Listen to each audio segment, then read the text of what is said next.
ఇవాళ మనందరం కూడా ఒక బాధతోని ఒక ఆవేదనతోని తెలంగాణ రాష్ట్రం ఏర్పడాలంటే పిడికిలు బిగించి కొట్లాడినటువంటి వాళ్ళందరం కూడా మళ్ళీ ఇక్కడికి వచ్చి ఈరోజు మాట్లాడుకునేటటువంటి పరిస్థితిని మనం గమనిస్తూ ఉన్నాం. ఎందుకు మాట్లాడుతూ ఉన్నాం? ఒక బాధతోని ఒక ఆవేదనతోని మరి మన సంస్కృతి మీద దాడి జరుగుతుంటే ఖచ్చితంగా దాన్ని ఖండించాల్సినటువంటి అవసరం ఉందని మనం గుర్తెరిగి అందరం కూడా ఇవాళ ఇక్కడికి వచ్చి మాట్లాడుకుంటా ఉన్నాం. ఇంత అందమైన తెలంగాణ, నువ్వు హిందూ అయినా, నేను ముస్లిం అయినా, క్రిస్టియన్ అయినా, ఎవరైనా మనందరం ఒకటే. నీది ఈ కులమైన, ఆ కులమైన, ఏ కులమైన సబ్బండ వర్గాలు ఏకమై, సబ్బండ వర్ణాలు ఏకమైతేనే ఇవాళ తెలంగాణ రాష్ట్రాన్ని సాధించుకున్నాం. ఆ అందమైన భావనను మళ్ళా ఒకసారి చెప్పాలనుకున్నాం. ఆ ఉద్యమ ప్రతీకలను మార్చొద్దని ఇంకొకసారి ఈ రౌండ్ టేబుల్ నుంచి మనం నినాదం ఇస్తా ఉన్నాం. నిజంగా ఎంత అందమైన భావన అంటే, ఉద్యమిస్తున్నటువంటి మనందరం కూడా తెలంగాణ తల్లి పిల్లలమే. ఆనాడు పిల్లలందరం కలిసి కేసీఆర్ గారు పెద్ద కొడుకు పాత్ర వహించి ఉండవచ్చు కాక, కానీ పిల్లలందరం కూడా కలిసి ఒక తల్లిని రూపొందించుకున్నాం. అది ప్రపంచంలో ఎక్కడ జరగదు. నిజంగా అది ఓన్లీ మన తెలంగాణలోనే జరిగింది. పిల్లలందరం కలిసి నిలబెట్టుకున్నటువంటి ఆ తల్లి పట్ల మనకున్న ప్రేమ ఆ నిర్మాణంలో లేనటువంటి రేవంత్ రెడ్డి గారికి ఉండే ప్రసక్తే లేదు. కాబట్టే ఇవాళైనా దాన్ని మార్చడం, కాబట్టే ఇవాళ దాన్ని అవమానం చేయడం చేస్తూ ఉన్నారు. తెలంగాణ తల్లి చేతిలో ఉన్నటువంటి బతుకమ్మను చూస్తే తెలంగాణ సమాజాన్ని చూసినట్టుంటుంది. ఏం చెప్తుంది బతుకమ్మ మనకు?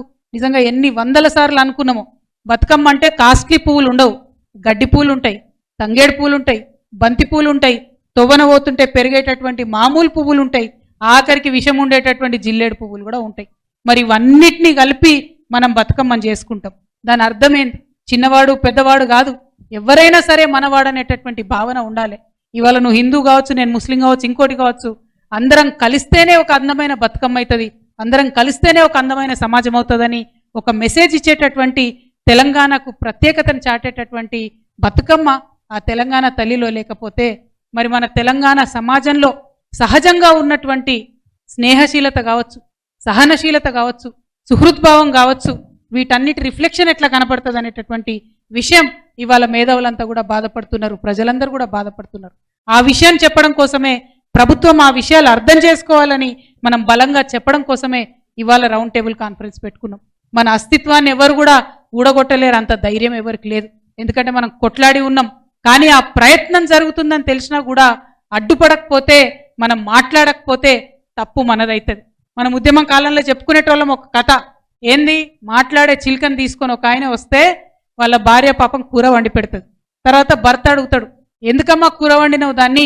అది ప్రత్యేకమైన చిలుక, మాట్లాడే చిలుక అంటే, నాకేం తెలుసయ్యా, మరి నేను దాన్ని పంజరంలోకి వెళ్ళి తీసేటప్పుడు మాట్లాడలేదు, దాని మెడ మీద కత్తి పెట్టినప్పుడు మాట్లాడలేదు, కత్తితో కోస్తున్నప్పుడు కూడా మాట్లాడలేదు, అది మాట్లాడుతుందని నాకెట్లా తెలుసు అన్నాడు. అందుకే మనం ఇవాళ మాట్లాడాల్సినటువంటి అవసరం ఉన్నది. ఖచ్చితంగా మన ఉనికికి, మన సంస్కృతి పైన దాడి జరుగుతున్నదంటే మనం మాట్లాడకపోతే తప్పు మనదైతుంది. చరిత్ర మనల్ని కూడా క్షమించదు. చరిత్ర నిర్మాణంలో మనమున్నాం. కేసీఆర్ గారి నాయకత్వంలో జరిగినటువంటి తెలంగాణ పునర్నిర్మాణంలో కూడా మనమున్నాం. ఆ రేవంత్ రెడ్డి గారు ఎండ్లో కూడా లేరు. పునర్నిర్మాణం జరిగేటటువంటి దశలో ప్రభుత్వాన్ని అస్థిరపరిచే కుట్ర చేశారు.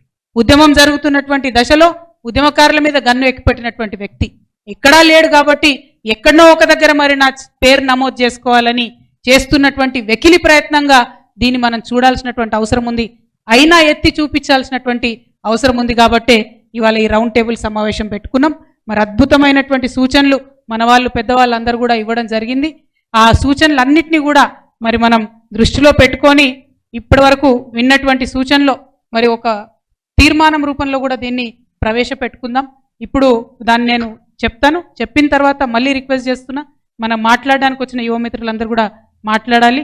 మొదటిది మన పెద్దలందరూ చెప్పింది, ఉద్యమంలో ఉద్భవించినటువంటి తెలంగాణ తల్లి చిత్రపటాలను విగ్రహ మూలాల్లోనే, ఆ విగ్రహం రూపంలోనే మనం పూజిస్తాం, ఆరాధిస్తాం. ఆ ఉద్యమంలో వచ్చినటువంటి ఆ తెలంగాణ తల్లిని అన్నటువంటిది మొదటి అంశంగా తీర్మానాల్లో చేరుస్తూ ఉన్నాం. ఒక చేతిలో జొన్నకర్ర, మరొక చేతిలో బతుకమ్మ ధరించిన తెలంగాణ తల్లి వైభవంపై పద్యాలు, కవితలు రచించి పుస్తకాలుగా వెలువరిస్తామని మరొక తీర్మానం చేసుకోవడం జరుగుతూ ఉంది.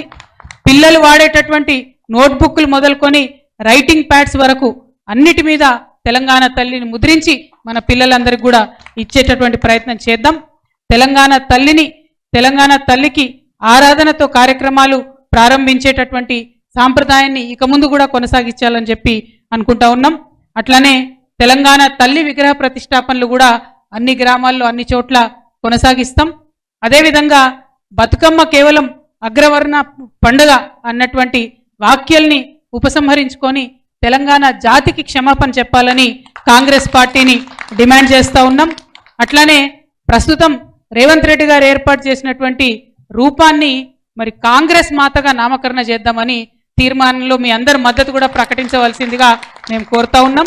ఆమె కాంగ్రెస్ తల్లి, మనది నిజమైన ఉద్యమ తెలంగాణ తల్లి అనేటటువంటి అంశాన్ని మళ్ళొకసారి అందరికీ తెలియజేస్తూ